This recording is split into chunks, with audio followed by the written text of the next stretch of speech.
Kebakaran terjadi di gudang dan lapak barang bekas yang berlokasi di Kampung Rawapasung, Kalibaru, Bekasi, Jawa Barat.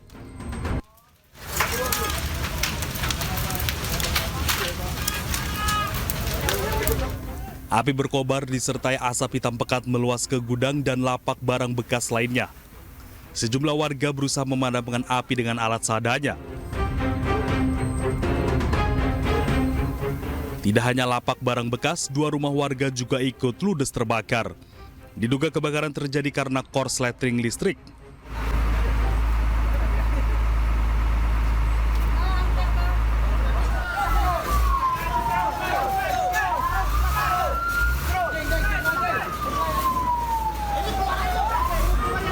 Sebanyak 8 unit mobil pemadam dan 2 unit mobil rescue dikerahkan ke lokasi kebakaran.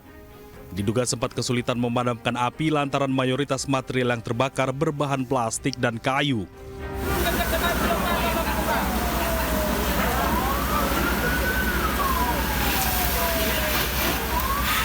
Objek yang terbakar adalah gudang lapak ya, memang daerah sini. Sekitar ini kan semuanya kita ketahui pengusaha gudang lapak. Lapak ya, artinya banyak di sana bahan-bahan plastik, bahan-bahan yang sifatnya mudah terbakar. Ya. Artinya memang masyarakat ini sekitar ini mungkin usahanya di lapak barang-barang bekas.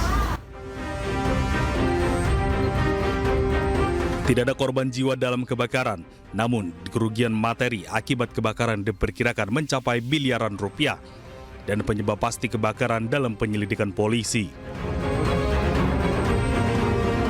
Dari Bekasi, Jawa Barat, Rahmat Hidayat, iNews melaporkan.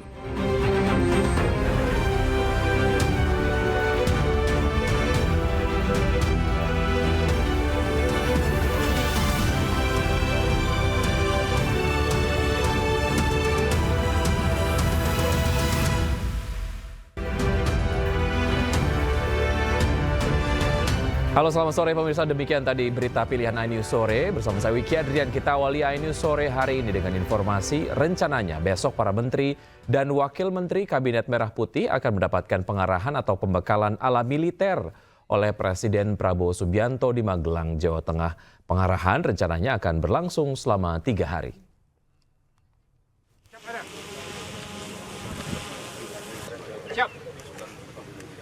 Siap, cukup. Personel pengamanan mulai disiagakan jelang kedatangan para menteri dan wakil menteri. Total ada 4.138 personel gabungan dikerahkan untuk mengamankan rangkaian rapat kabinet. Pengamanan akan dilakukan di dalam hingga area luar Akademi Militer. Namun tentunya tidak akan mengganggu aktivitas warga Kota Magelang. Pengamanan juga akan dilakukan selama 6 hari terhitung dari tanggal 23 hingga 28 Oktober 2024. Kami melaksanakan gelar pasukan ini dalam rangka untuk mengecek kesiapan seluruh sarana prasarana, personil, material, dan sebagainya. Kami mengerahkan sekitar 4.000 dari 4.138 semua beserta cadangannya. Mohon restu, mudah-mudahan kegiatan yang dilaksanakan ini kegiatan perdana dari Presiden kita yang baru.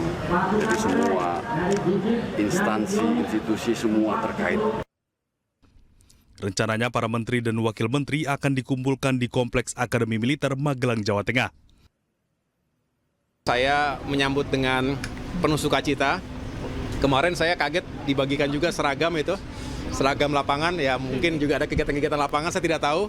Yang jelas semangatnya adalah yang saya tahu melanjutkan pembekalan-pembekalan dilakukan langsung oleh Bapak Presiden Prabowo sendiri, termasuk juga semakin dekat antar menteri, antar wamen, karena memang di awal-awal kabinet baru ini tentu perlu lebih saling mengenal. Kemudian kalau sudah saling mengenal, bisa saling berkoordinasi dengan baik lagi, dengan lebih baik. Oleh karena itu saya menyambut dengan antusias kegiatan-kegiatan yang akan diselenggarakan di Akademi Militer Magelang nanti. Nantinya, para menteri dan wakil menteri Kabinet Merah Putih akan dijadwalkan tiba di Kompleks Akmil pada Kamis 24 Oktober 2024 dan kegiatan berlangsung 3 hari, mulai tanggal 25 hingga 27 Oktober mendatang. Kita besok hari Kamis jam 13.30 akan berangkat ke Magelang menggunakan pesawat Hercules. semua menteri dan wamen selama sampai hari Minggu 4 hari untuk mengikuti pembekalan supaya kabinet ini bisa solid dan bisa bekerja buat bangsa, negara dan rakyat. Ya. Materinya apa aja, Pak? Materinya belum diberitahu, tapi yang enggak. Setahu saya ini semua menteri akan naik pesawat. Wamen juga, semuanya. Itu mesti ditanya penyedia. Kita kan cuma ikut aja. Iya, semuanya ada seragamnya. Macam ada putih, ada baju jaket loreng dan juga celana loreng, sepatu juga sepatu tentara. Saya nggak tahu kalau acaranya nanti tunggu. Outbound, yang penting kan team building, soliditas, karena permasalahan bangsa ini juga harus diselesaikan secara bersama-sama. Pemirsa, jelang kunjungan kenegaraan Presiden Prabowo Subianto bersama jajaran Kabinet Merah Putih ke Akademi Militer Magelang, Jawa Tengah, objek wisata Kebun Raya Gunung Tidar yang berada di sekitar Akademi Militer ditutup untuk sementara. Penutupan dilakukan selama 6 hari hingga 27 Oktober 2024.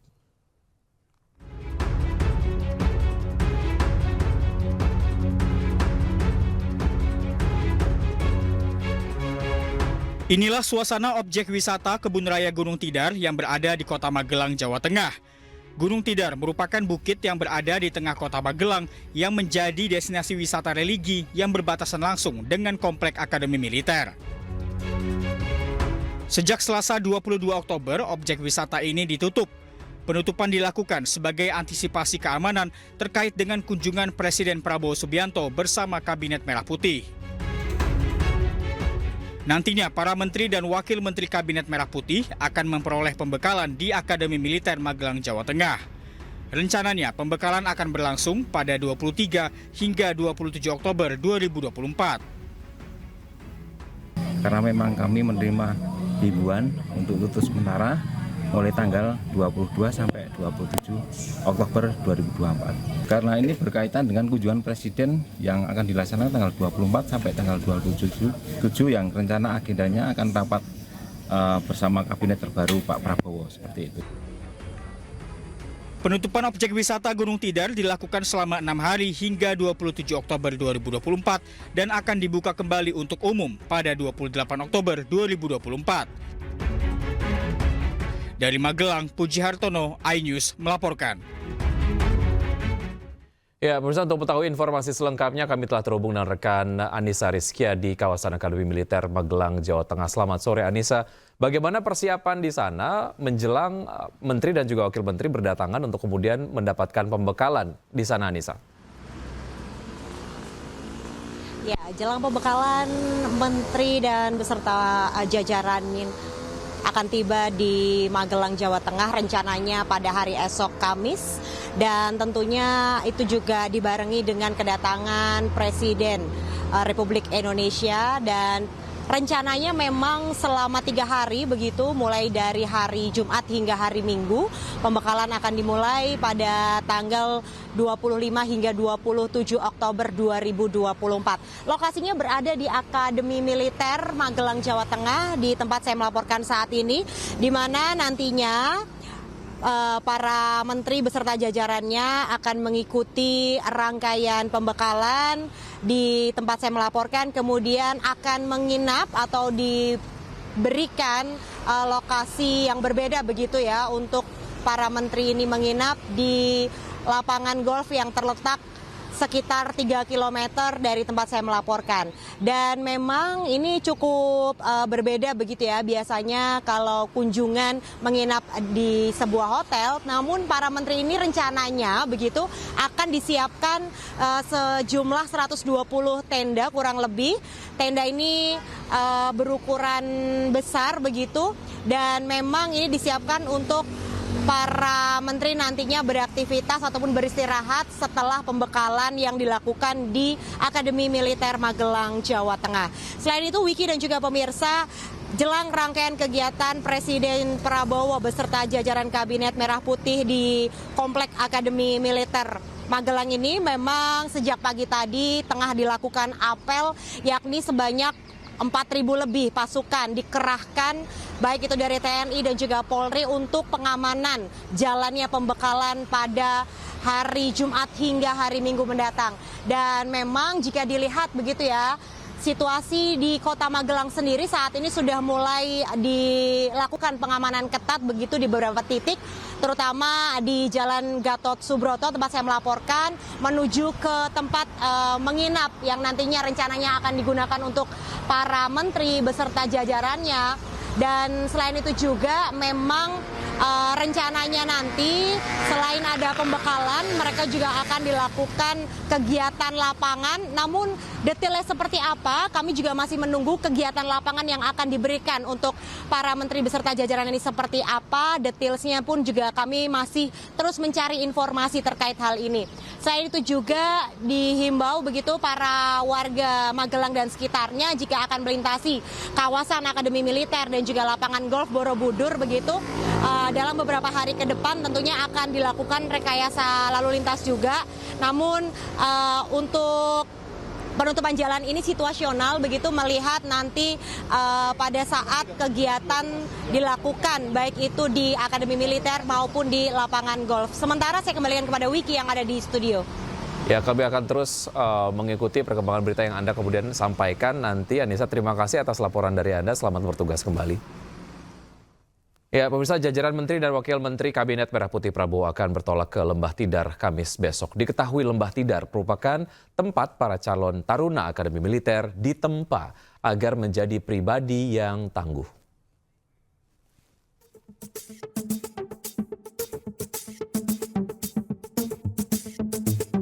Para menteri dan wakil menteri di Kabinet Merah Putih pimpinan Prabowo Subianto Gibran Rakabuming Raka akan berkumpul untuk menjalani pembekalan pada 25 Oktober hingga 27 Oktober mendatang di Lembah Tidar Akademi Militer.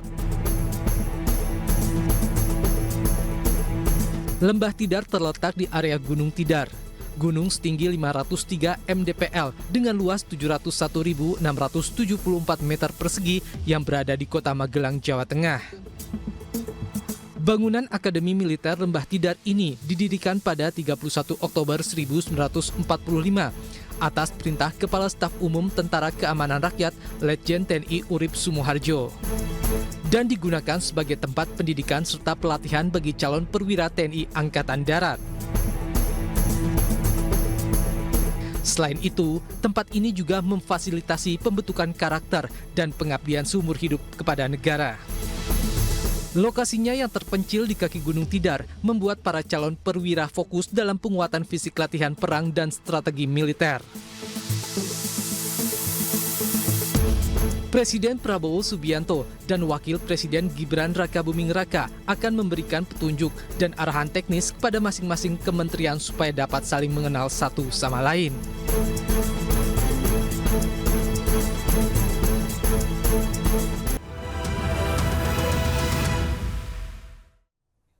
Terima kasih Anda masih bergabung bersama kami. Pemirsa, Presiden Prabowo Subianto dan Wapres Gibran Rakabuming Raka menggelar rapat perdana Kabinet Merah Putih di Istana Negara Jakarta. Rapat diikuti seluruh menteri dan pejabat setingkat menteri. Sebanyak 48 menteri dan 12 pejabat setingkat menteri mengikuti sidang Kabinet Merah Putih perdana yang digelar di Istana Negara Jakarta yang dimulai sekira pukul 3 sore tadi. Sementara para wakil menteri tidak ikut hadir dalam sidang Kabinet perdana ini. Dalam sidang kabinet ini sejumlah arahan disampaikan Presiden Prabowo Subianto. Tujuan pemberian arahan sendiri agar para menteri mengerti apa yang menjadi target dan cita-cita Presiden dalam pemerintahan ke depan.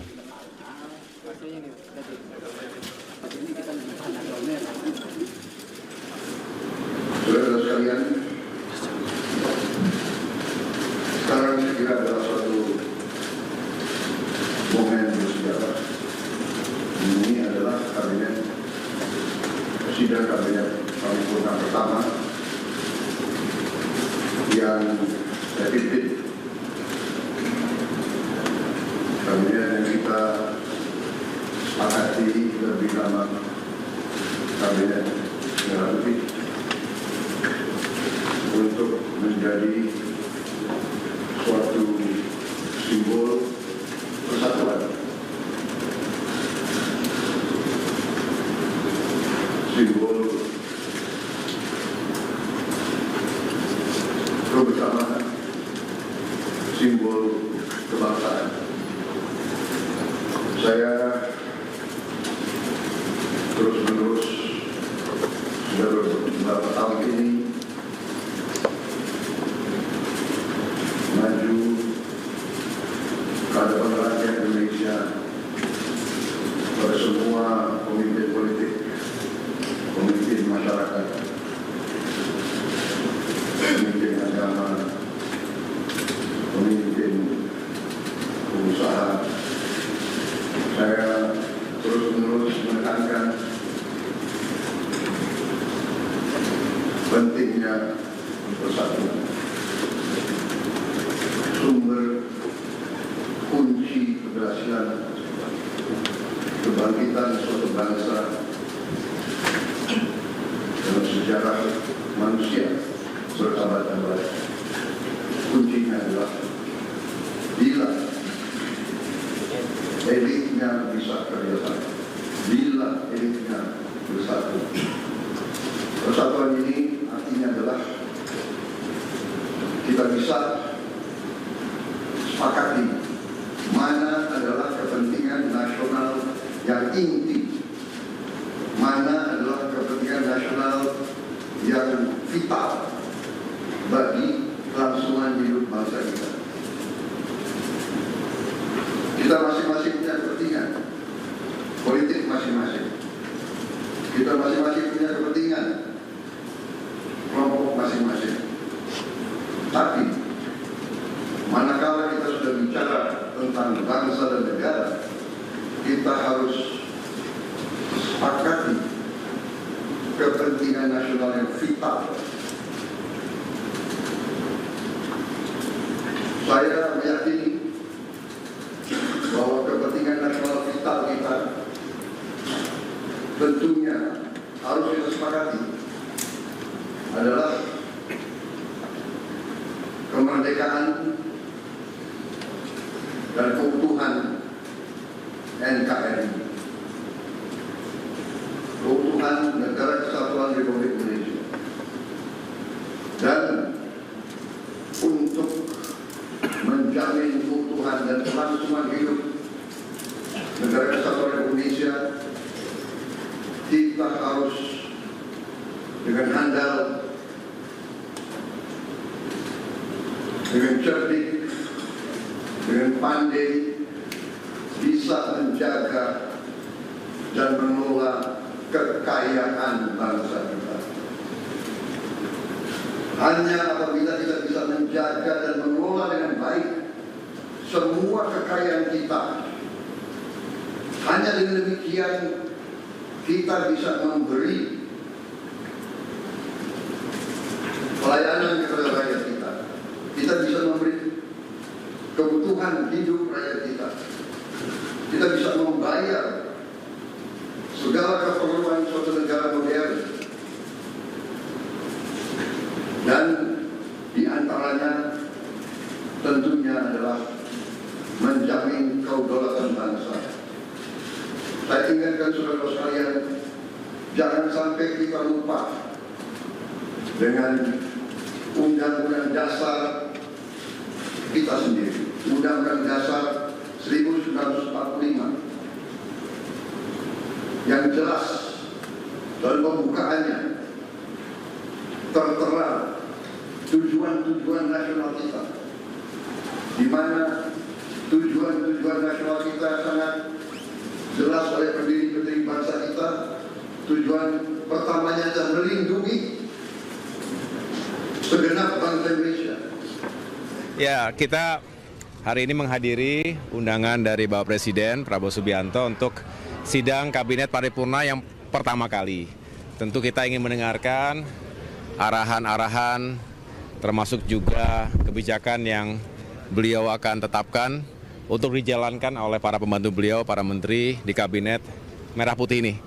Jadi saya rasa ini akan menjadi momentum yang sangat baik bagi kami semua untuk bisa secara utuh memahami apa yang menjadi arah kebijakan beliau ke depan di berbagai sektor, terutama dalam kaitan ini di sektor infrastruktur dan pembangunan kewilayahan yang menjadi domain yang kami jalankan saat ini, begitu. Sudah direkompan temanya, Mas? Gimana, Mas?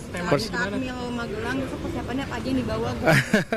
Persiapannya sesuai dengan yang disampaikan, yang sudah diumumkan, ya tentu kita ingin mempersiapkan dari mulai seragam, kemarin dibagi juga seragam ya.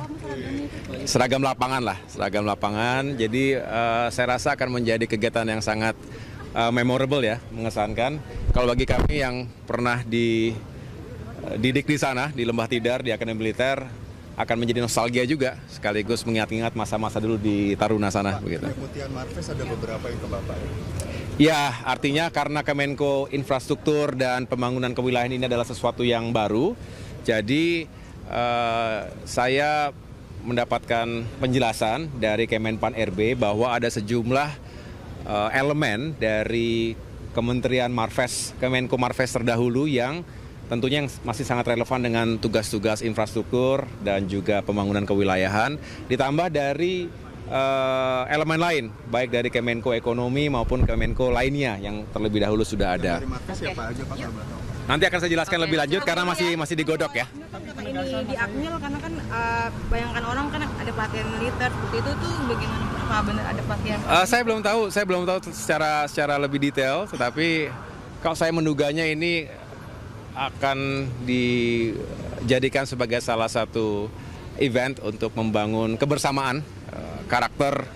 Kita akan diharapkan bisa menjadi pemimpin-pemimpin yang baik di berbagai kementerian dan lembaga, dan mudah-mudahan nilai-nilai patriotisme dan juga kepemimpinan yang ditanamkan di Akademi Militer kepada para taruna, para calon perwira juga paling tidak dibayangkan dan dipahami oleh kita semuanya sekarang. Seragamnya warna apa, Mas? Apa? Seragamnya warna apa? Lihat aja nanti.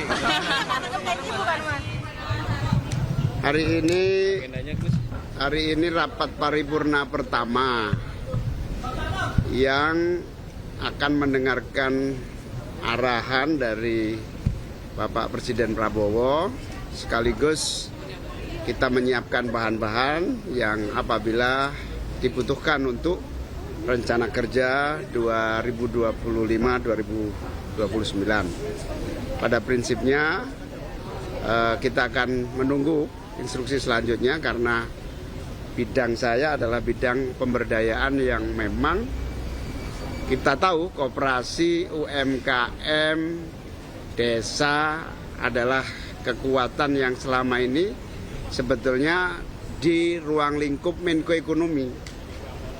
Tapi sudah 5 presiden kali ya, UMKM koperasi di lingkup ruang koordinasi ekonomi. Nah, barangkali di dalam lingkup pemberdayaan ini akan ada perkembangan yang lebih cepat. Oke, makasih. Untuk kelembagaannya sendiri gimana Cak ini? Supaya kabinet ini mengerti apa yang menjadi target dan cita-cita presiden. Jadi kita harus dengarkan ada arahan beliau supaya kita nanti bisa langsung mengaplikasikannya di kementerian dan lembaga masing-masing. Ini dihadiri menteri apa sama Wamen juga? Ini 48 menteri dan 12 pejabat setingkat menteri. Wamen nggak hadir? Dari undangan yang kita dapat hanya menteri dan 12 pejabat setingkat menteri. Jadi pengarah terbuka ya? Apa? Pengarah terbuka atau gimana? Oh, saya belum tahu. Saya juga diundang untuk hadir kan. Teknisnya saya belum tahu. Artinya secara umum ini paparannya akan tertutup pada cita Pak Prabowo mungkin. Kalau mengenai substansi dari arahan Pak Prabowo, kita baru bisa tahu ketika beliau menyampaikan. Jadi nanti mungkin teman-teman juga bisa tanya, nanti setelah sidang kabinet, mungkin kita baru bisa tahu apa yang menjadi substansi dan inti dari arahan beliau. Tapi belum terinfo ya? Kan berarti topiknya masih belum tahu ya Pak? Iya, kalau sudah terinfo, udah jadi cenayang kita udah duluan kita. Ada agenda Apa? kabarnya? Saya belum bisa konfirmasi soal itu. Mas, Ya. Kepala Badan Otorita IKN kemarin kan belum dilantik, itu kapan kira-kira dilantik? Itu tunggu keputusan presiden aja ya. Soal persiapan ke Magelang mungkin Kita berangkat besok ke Magelang, seluruh menteri besok berangkat. Tidak ada karena juga sudah menunjuk penasihat khusus. Coba konfirmasi lagi ke Pak Dudung soal itu ya. Sudah cukup.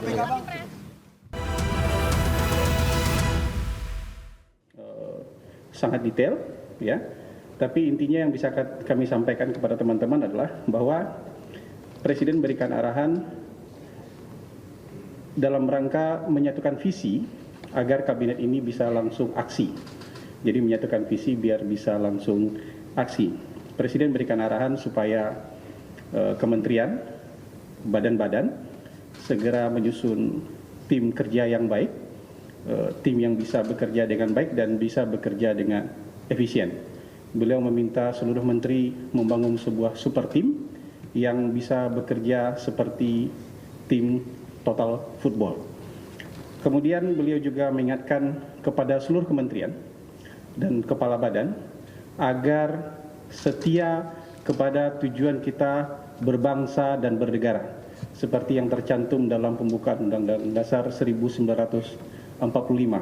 Tidak ada yang boleh mengkhianati tujuan kita bernegara, dan beliau mengelaborasi ini dengan sangat detail, sangat panjang tadi. Seluruh anggota kabinet dan kepala badan juga diminta untuk handal dalam mengelola kekayaan negara dan untuk bisa dimanfaatkan sebesar-besarnya untuk kemakmuran masyarakat.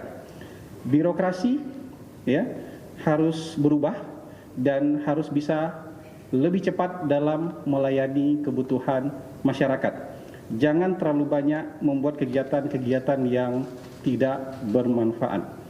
Tadi Bapak Presiden juga menyampaikan bahwa besok akan ada kegiatan di Magelang untuk menggembleng para menteri, tapi beliau bilang tidak usah takut, ini bukan ospek atau militerisme, ya.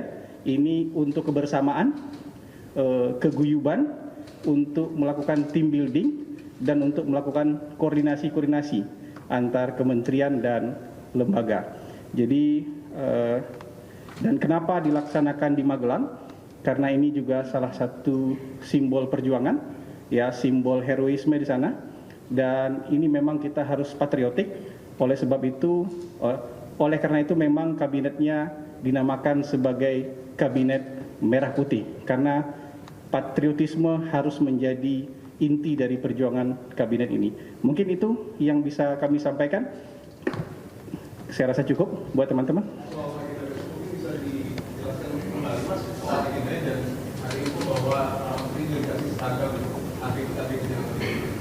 Ya, kita ada seragam buat gerak badan lah ya, untuk belajar gerak badan biar hangat gitu. Ada seragamnya lah. Ya, buat kekompakan. Jadi seragam buat kekompakan itu juga penting. Gitu. Kita besok berangkat menggunakan pesawat TNI AU. Gitu. Pak Prabowo tentu ada dengan pesawat kepresidenan. Ya, para menteri dan wakil menteri akan kenapa? Kira-kira siang besok ya, setelah zuhur ya. Gitu. Pak Wapres akan hadir juga di Magelang nanti. Gitu. Jadi ini komplit. Seperti rapat kabinet ini, malah lebih komplit lagi karena ada juga wakil menteri. Jadi ini sebuah team building, tapi sekaligus juga koordinasi antar kementerian. Gitu. Nah, besok nanti dikabarkan. Kalau rangkaian acaranya kita belum bisa buka. Mungkin itu ya, teman-teman, cukup. Terima kasih. Assalamualaikum warahmatullahi wabarakatuh. Terima kasih.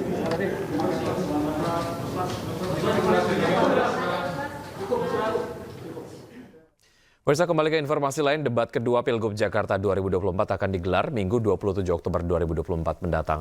Masing-masing paslon pun telah bersiap untuk menghadapi debat.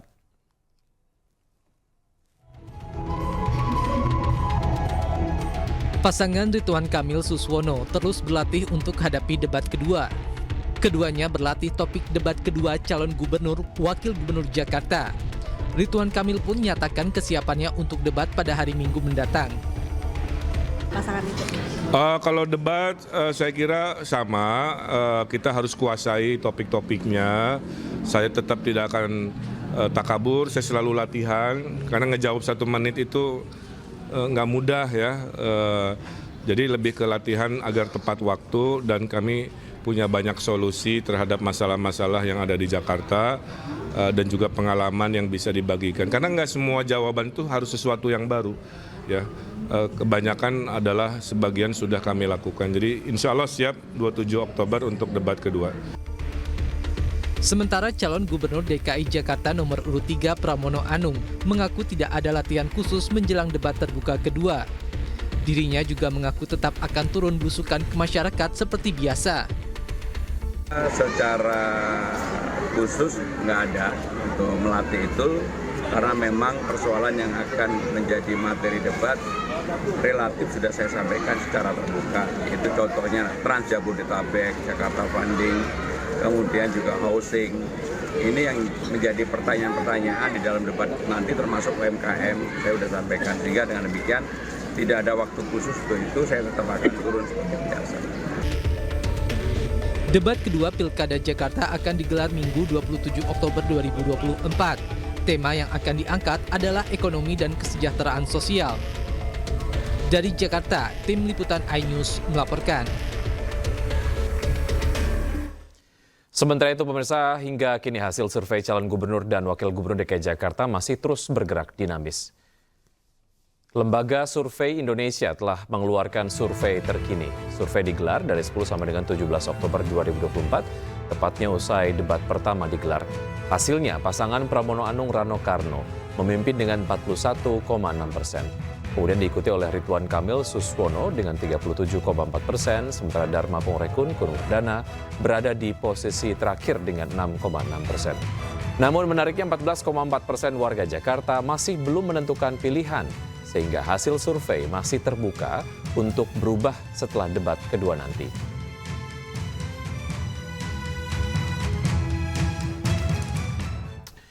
Dari Pilkada Jakarta, pemirsa calon wakil gubernur Jakarta nomor urut 3, Rano Karno berkampanye di Tegal Alur, Cengkareng Barat, Jakarta Barat.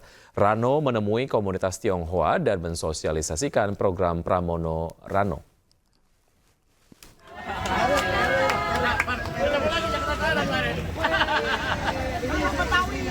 Tiba di Aula Taman Kencana Tegal Alur Cengkareng Barat, Jakarta Barat, Selasa siang, Rano Karno disambut antusias komunitas Tionghoa di sana. Sidul memaparkan program-program unggulan jika dipercaya menjadi Cawagup Jakarta. Di antaranya, memperbaiki puskesmas yang rusak dan memasang CCTV di lingkungan warga dan melanjutkan program gubernur sebelumnya. Tapi yang menarik di ujung pasar itu ada puskesmas yang sudah dibangun jauh lama tapi nggak pernah direnovasi. Artinya itu menjadi prioritas. Karena kesehatan itu menjadi urusan wajib dari pemerintah daerah. Nah sekarang saya ke sini, ya tentu setiap wilayah punya problem masing-masing ya. Dan itu buat kita menjadi masukan supaya kita paham apa sih sesungguhnya yang terjadi. Selain di Cengkareng Barat, Sidul melanjutkan kampanye dengan menyapa warga Rawabuaya dan Kedoya Selatan. Dari Jakarta, Endang Priyono, iNews melaporkan. Sementara itu, Dharma Pongrekun belusukan ke kawasan Kemanggisan, Jakarta Barat. Sebagai satu-satunya calon gubernur jalur independen, Dharma berharap rakyat bersatu menjadikan Jakarta sebagai rumah bagi rakyatnya.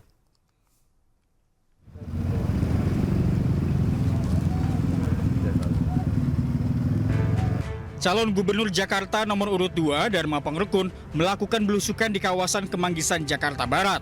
Dalam kunjungannya, Dharma menunjukkan kartu Jakartaku Aman yang disebut penggunaannya akan dipermudah.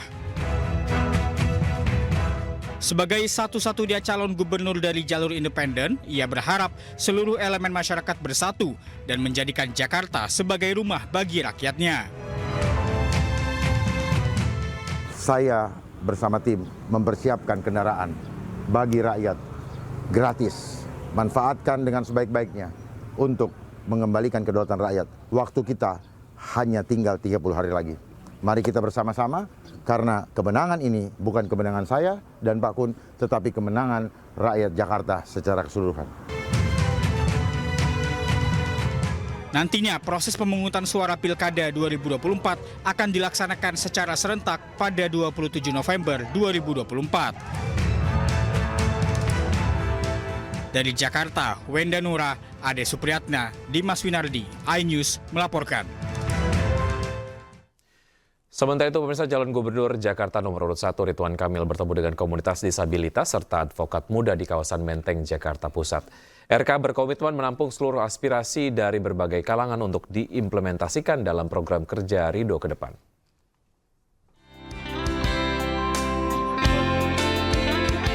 Calon Gubernur Jakarta nomor urut 1 Ridwan Kamil bertemu dan berdialog dengan sejumlah komunitas di kawasan Menteng, Jakarta Pusat.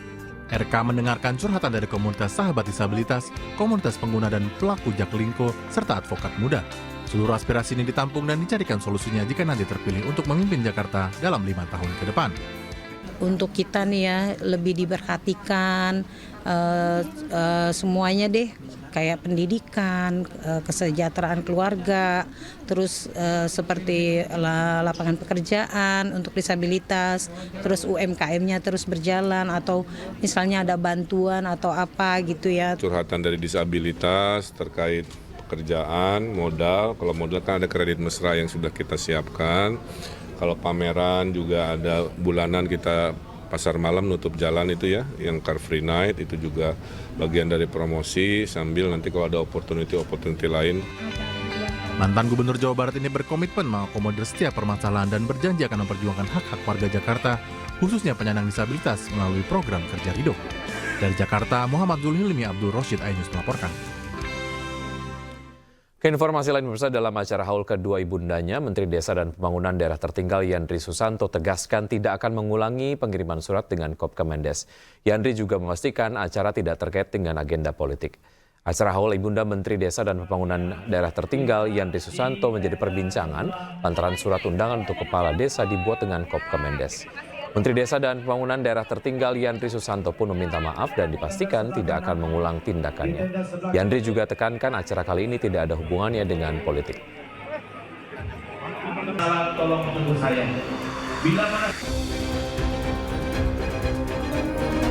Pemirsa, meski mendapat penangguhan penahanan, proses hukum terhadap Supriyadi, seorang guru honorer di sebuah SDN di Kendari, Sulawesi Barat tetap berjalan.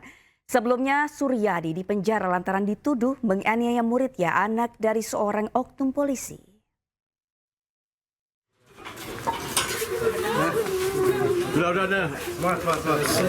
Supriyani mendapat penangguhan penahanan setelah ditahan selama 1 pekan di lapas perempuan kelas 3 Kendari, Sulawesi Tenggara.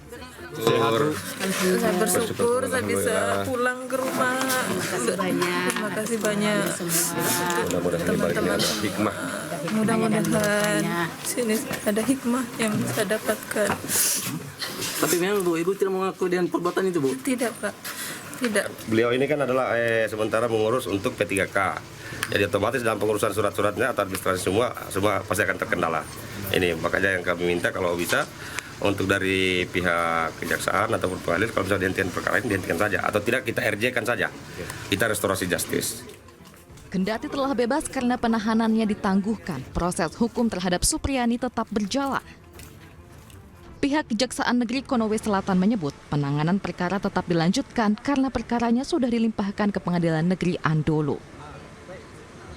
Untuk proses ini tetap kami lanjutkan untuk mencari kebenaran material ya. Kebenaran material nanti di hari Kamis yang akan dilakukan di Pengadilan Negeri Andolo. Kita akan memeriksa, memproses persidangan di sana. Sebelumnya Supriyani ditahan setelah dituduh menganiaya seorang murid sekolah dasar yang juga merupakan anak oknum polisi. Supriyani dituduh menganiaya siswanya yang berinisial D hingga mengalami luka di paha yang terjadi pada 24 April lalu. Atas tuduhan tersebut, pihak sekolah merasa keberatan dan menilai proses penahanan sangat janggal lantaran Supriyani dinilai guru yang sangat disiplin dan rajin. Dari Kota Kendari, Sulawesi Tenggara, Febriono Tameng, Mukhtarudin iNews melaporkan. Wakil Presiden Gibran Rakabuming Raka kembali meninjau uji coba makan bergizi gratis. Kali ini uji coba dilakukan di SMPN 270 Kelapa Gading, Jakarta Utara.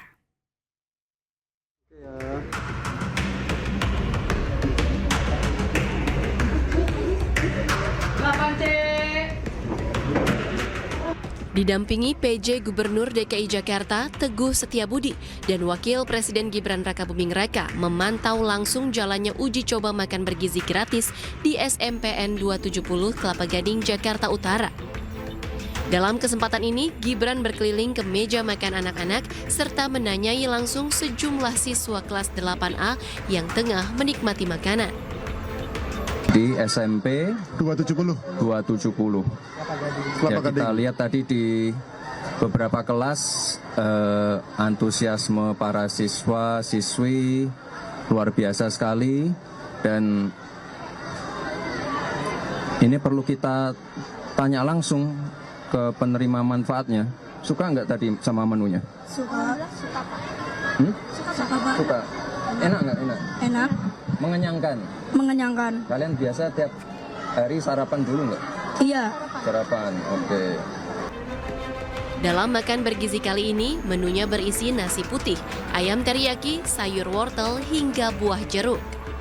Seperti diketahui, program makan bergizi gratis merupakan salah satu program Presiden dan Wakil Presiden Prabowo Gibran dalam rangka untuk memenuhi kebutuhan gizi anak. Dari Jakarta, Hendri Aprila, iNews melaporkan. Pemirsa, puluhan usaha mikro, kecil, dan menengah digelar untuk memamerkan kekuatan dan kreativitas UMKM dalam berinovasi serta memperluas akses pasar. Hadirnya pameran UMKM ini diharapkan perusahaan besar turut membantu pengembangan UMKM ke depan.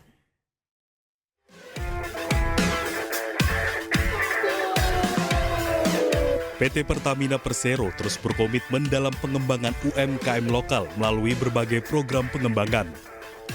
Salah satunya melalui penyelenggaraan ajang pameran Pertamina Small Medium Enterprise Expo atau SM Expo 2024 yang tahun ini bertajuk Lokal Jadi Vokal.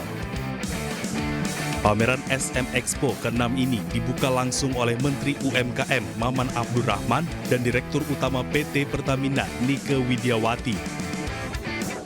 Usai meninjau langsung pameran, Maman berharap upaya yang dilakukan Pertamina dapat memberikan contoh nyata dalam meningkatkan dan membimbing usaha para pelaku UMKM lokal. Tentunya ini menjadi penting sebagai barrier ataupun buffer zone untuk mengamankan ekonomi negara. Inilah dengan didampingi, dibantu, berkolaborasi dengan semua pihak, yaitu pelaku-pelaku industri besar, dalam hal ini Pertamina, dan kita juga berharap nanti perusahaan-perusahaan yang lainnya ikut berkolaborasi. VP Markom Pertamina, Fajar Joko Santoso menjelaskan, selain menyertakan 43 mitra UMKM dalam ajang pameran kali ini, Pertamina juga aktif mendorong UMKM binaan dengan memberikan peluang temu bisnis dengan calon pembeli potensial. Spesialnya dari mitra binaan UMKM Pertamina ini adalah kita tidak hanya mengajak para UMKM ini sekedar pameran, tapi kita juga bantu bisnis manajemennya, termasuk membuka networking untuk pasar teman-teman UMKM ini. Jadi secara omset bisa bertambah, kemudian secara marketing network juga bisa lebih luas lagi. Pertamina SM Expo juga mengagendakan talk show, workshop, dan event tahunan, serta business matching juga dilakukan baik dengan pengusaha lokal maupun internasional. Dari Jakarta, Rajo Patmo, iNews melaporkan.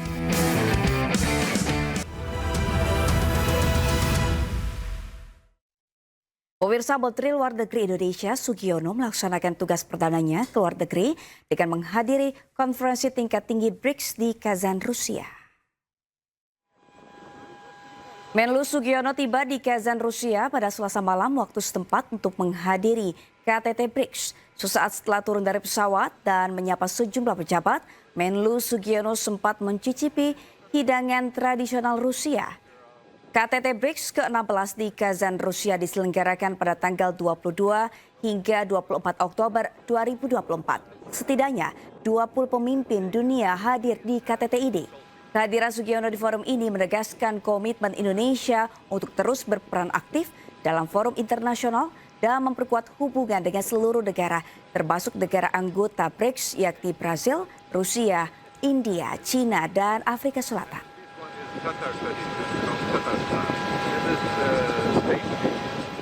Pemirsa, timnas Garuda U17 sedang dalam kondisi prima dalam sesi latihan terakhir jelang melawan Kuwait di laga perdana grup F kualifikasi Piala Asia U17.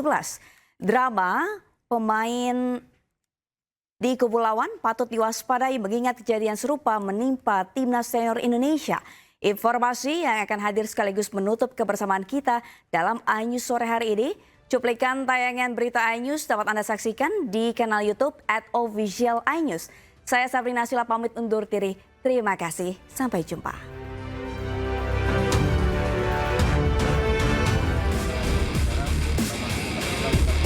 Pelatih Timnas U17 Indonesia Nova Arianto memimpin sesi latihan sebelum pertandingan kualifikasi Piala Asia U17 2025 melawan Kuwait. Garuda Muda saat ini berada dalam kondisi bugar dan siap untuk bertanding. Nova Arianto berharap para pemain bisa menikmati laga perdana nanti sehingga dapat memberikan performa dan hasil terbaik. Langkah antisipasi tetap harus dimiliki pemain timnas, salah satunya dalam menghadapi drama kubu lawan. Sama dengan apa yang dilakukan di senior, kita juga tahu lah dengan tim-tim Timur Tengah, kita mewaspadai karena selagi Kuwait sebagai tim tuan rumah, dan saya minta pemain harus lebih sabar dalam mengendalikan emosi karena pemain Timur Tengah sering membuat drama-drama ya di lapangan, tapi saya berharap pemain bisa kita sudah belajar dari apa yang di tim senior maupun di timnas 17 juga sama, kita banyak belajar bagaimana pemain-pemain Timur Tengah banyak melakukan drama-drama di lapangan, dan saya harapkan pemain tidak terpengaruh dengan itu. Sementara itu, penyerang timnas